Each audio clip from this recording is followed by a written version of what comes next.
আসসালামু আলাইকুম, রিনাজ ফুডস থেকে আমি রিনা আপনাদের সবাইকে জানাচ্ছি অনেক অনেক ভালোবাসা। ডিয়ার ভিউয়ার্স, আশা করি সবাই খুব ভালো আছেন। ডিয়ার ভিউয়ার্স, আজকে আমি শেয়ার করছি একটি রিকোয়েস্টের রেসিপি, মালয়েশিয়ান বিরিয়ানি। যখন আমি শর্টস তৈরি করেছিলাম অনেক রিকোয়েস্ট ছিল ফুল রেসিপির। আমি আজকে সেই রেসিপিটি আপনাদের সাথে শেয়ার করছি, আশা করি আপনাদের ভালো লাগবে।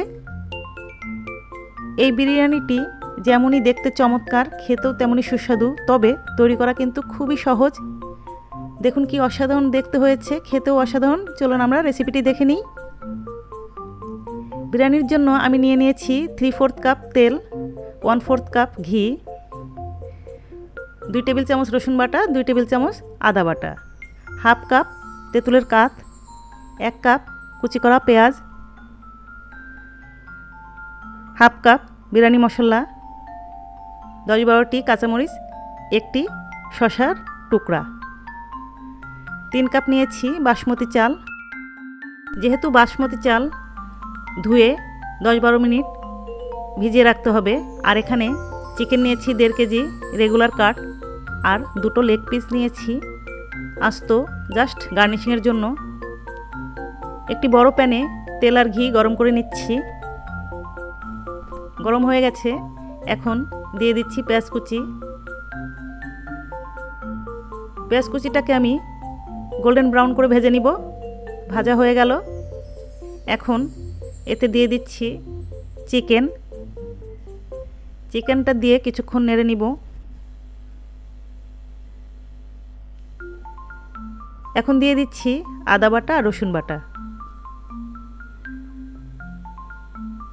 ভালো করে নেড়ে ভাজতে থাকবো যতক্ষণ না চিকেনটা ব্রাউন বর্ণ ধারণ করে, ঠিক ততক্ষণ আমি ভাজতে থাকবো। ঘন ঘন কিন্তু নাড়তে হবে, তা না হলে তলায় লেগে পুড়ে যেতে পারে। ভাজা প্রায় হয়ে গেল। এখন সেই বিরিয়ানি মশলায় আমি একটু পানি যোগ করে নিচ্ছি, কারণ অনেক সময় গুঁড়া মশলা দেওয়ার সময় পুড়ে যেতে পারে, সেই জন্য পানি দিয়ে নেওয়া। তবে গুঁড়াও দেওয়া যায়, কোনো অসুবিধা নাই। এখন বিরিয়ানি মশলাটা চিকেনে দিয়ে দিচ্ছি।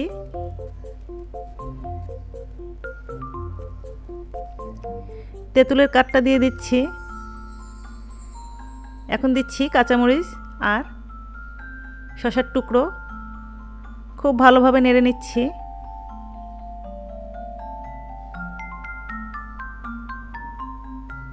দিয়ে দিচ্ছি স্বাদ মতো লবণ। আপনারা আপনাদের স্বাদ মতো কম বেশি লবণ দিয়ে নেবেন। ভালোভাবে নেড়ে নিচ্ছি।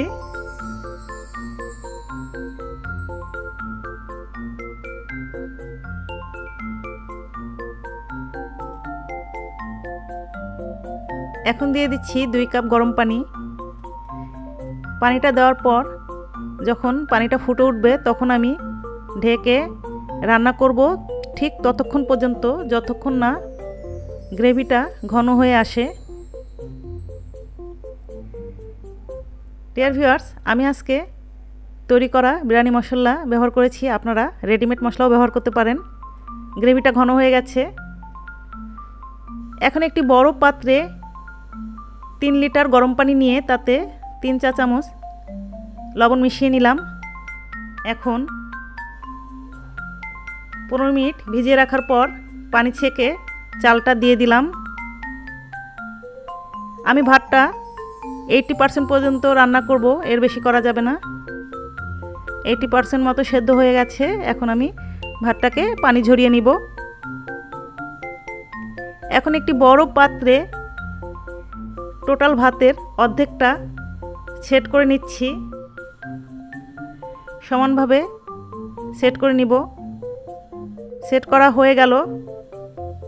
এখন এর উপরে সেট করে দিব তৈরি করে রাখা চিকেন।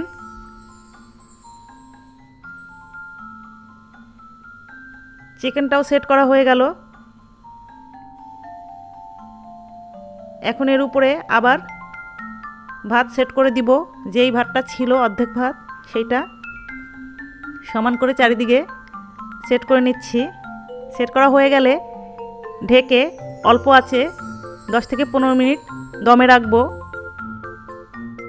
ঠিক 15 মিনিট পর ঢাকনা খুলে চেক করে দেখছি কি অবস্থা। আমার বিরিয়ানি সম্পূর্ণ রেডি হয়ে গেছে। দেখুন কি সুন্দর ঝরঝরে হয়েছে। ডিয়ার ভিউয়ার্স, আশা করি আজকের রেসিপি আপনাদের ভালো লেগেছে। খুবই সহজ, তাই না? ভিউয়ার্স, আপনারা বাসমতি চালের পরিবর্তে চিনিগুড়া চাল আর ঘিয়ের পরিবর্তে বাটার ব্যবহার করতে পারবেন, কোনো অসুবিধা নেই। ডিয়ার ভিউয়ার্স, আশা করি আজকের রেসিপি আপনাদের ভালো লেগেছে। সবাই খুব ভালো থাকবেন। পরবর্তীতে আবার কথা হবে অনেক রেসিপি নিয়ে। আল্লাহ হাফেজ।